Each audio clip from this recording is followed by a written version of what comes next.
Punten ya.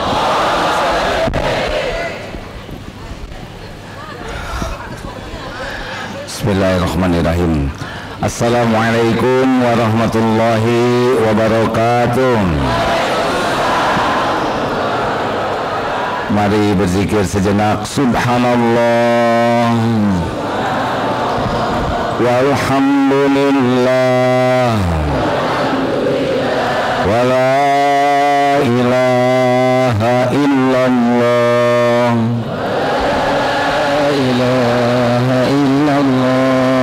Allahu akbar Allahu akbar Allahu akbar Allahu akbar Allahu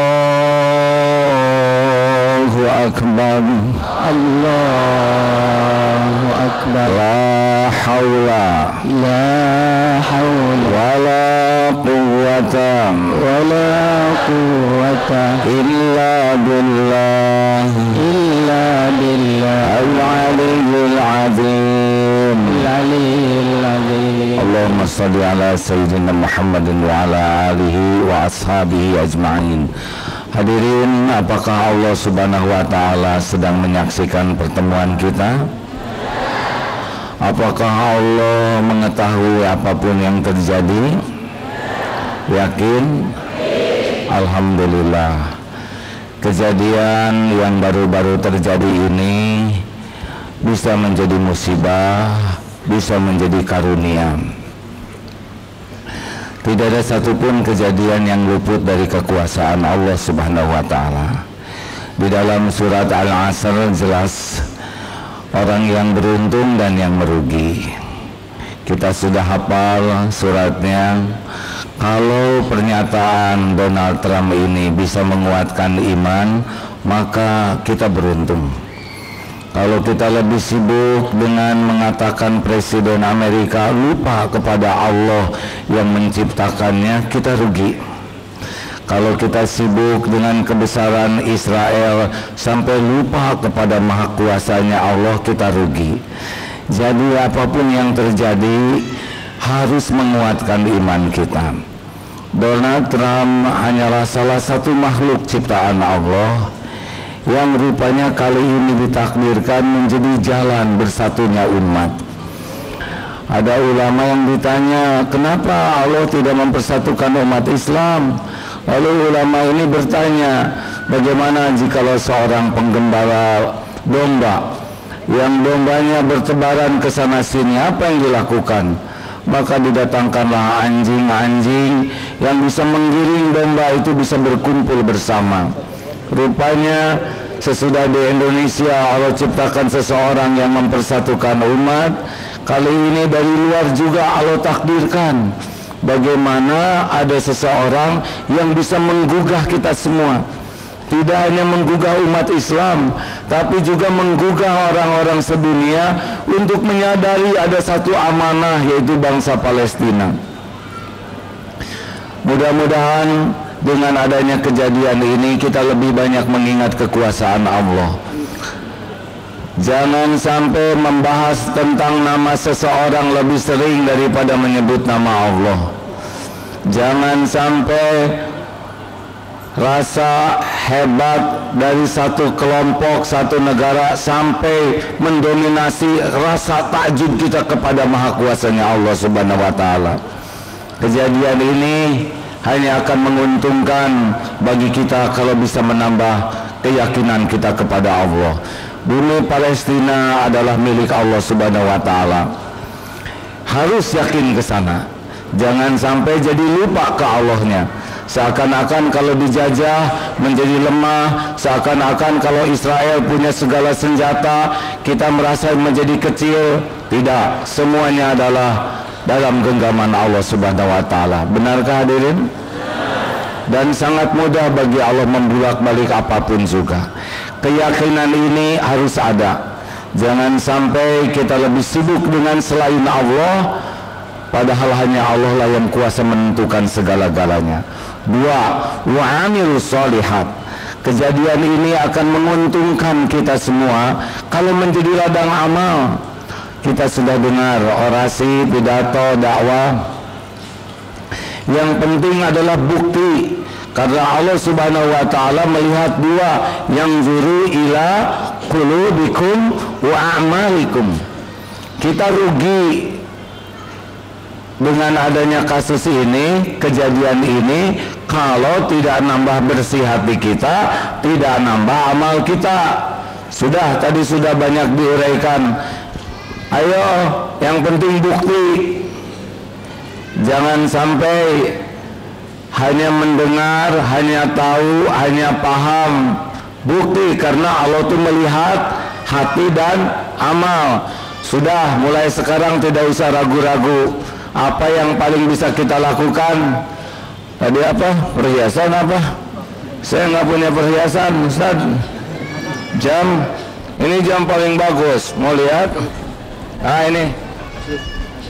Ya. Pak, pertama, Ustaz.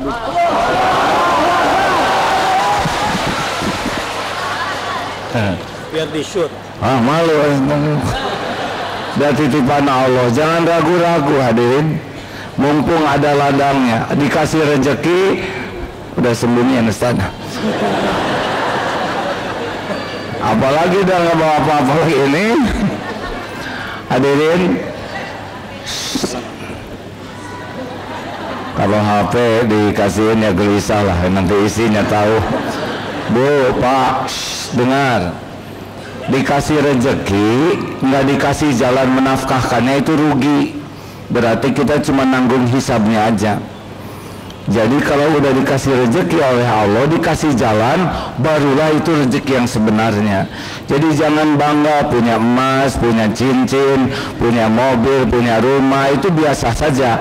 Tapi ketika Allah ngasih jalan, bagaimana harta kita manfaat, baru jadi rezeki kita. Kan rezeki itu 3, yang dimakan jadi kotoran, yang dipakai jadi usang, dan yang dinafkahkan di jalan Allah. Nah, ini sekarang ada jalannya. Alhamdulillah, saya senang akhirnya bisa menyampaikan laporan juga dari pesantren. Alhamdulillah Pak, sudah dikirim ke sana. Memang dari 1000 hanya baru 55 orang yang kita bantu yang di rumah sakit, tapi itu pun dana jamaah. Daripada kita makan enak, lebih baik menjadi makanan bagi saudara kita di sana. Yang ketiga, wa tawassaw bil haq.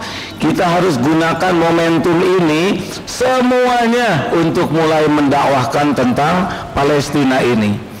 Kita nih para orang tua tanggung jawab, anak-anak kita ngerti nggak urusan Palestina ini. Ibu ke suami, suami ke istri, ke tetangga. Kita punya tugas dakwah sekarang, mensosialisasikan tentang keberadaan penjajahan di Palestina ini. Perkara nanti memerdekakan itu dalam kekuasaan Allah, tapi kita ambil bagian di dalam tawasobil haq. Ini merupakan keberuntungan bagi kita. Dan yang keempat, tawasobis sabr. Maka kita harus mulai sangat menahan diri dalam sabar. Itu artinya menahan diri, mengendalikan diri, dan ngajak orang sabar. Sabar dalam apa? Dalam taat. Kita tahu bahwa yang ngebulak-balik takdir adalah Allah Subhanahu wa taala. Mudah-mudahan dengan ada kejadian ini, kita semakin sabar di dalam taat ke Allah. Salat kita bisa semakin lama, doa kita semakin banyak. Itu sabar. Sabar itu bukan hanya menghadapi musibah, sabar dalam taat. Juga kita makin sabar di dalam menjauhi maksiat. Karena kalau kita ingin doa kita diijabah, jangan campurkan doa dengan kemaksiatan.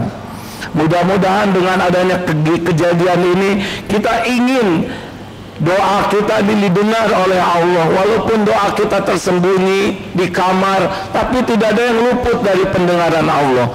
Mungkin dengan doa kita satu peluru meleset, mungkin dengan doa kita ibu yang pedih menjadi kuat, mungkin dengan doa kita yang terluka menjadi tegar, atau mungkin dengan doa kita itu dibalikan hatinya oleh Allah untuk mencabut kembali. Oh serius hadirin, kekuatan doa itu melampaui segala kekuatan. Tapi kalau kitanya ahli maksiat, kapan doa kita menjadi mustajab? Jadikan kejadian ini membuat kita semakin sabar menjauhi maksiat. Jangan banyak ngomong, kecuali pastikan falyaqul khairan aw liyasmut. Lalu kita juga makin sabar menghadapi beragam kepahitan. Bandingkan dengan kepahitan saudara kita di Palestina. Kalau kita sudah makin sabar dalam taat, sabar menjauhi maksiat, sabar dalam menghadapi musibah, sebarkan juga kesabaran ini bagi yang lain. Jadi terjadi perubahan pada kita. Allah Maha menyaksikan.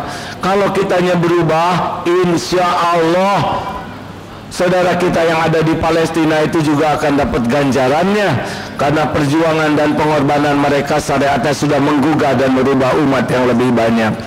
Hadirin, kita akan beruntung kalau kejadian ini makin nambah iman kepada Allah, makin yakin, nambah untung kalau kita jadi ladang amal, ladang dakwah, dan ladang kesabaran. Siapapun yang tidak nambah yakin ke Allah, tidak nambah iman, tidak nambah dakwah, tidak nambah sabar, berarti kita tidak dapat manfaat dari kejadian ini. Bahkan nauzubillah, kita jadi orang yang merugi, nauzubillah.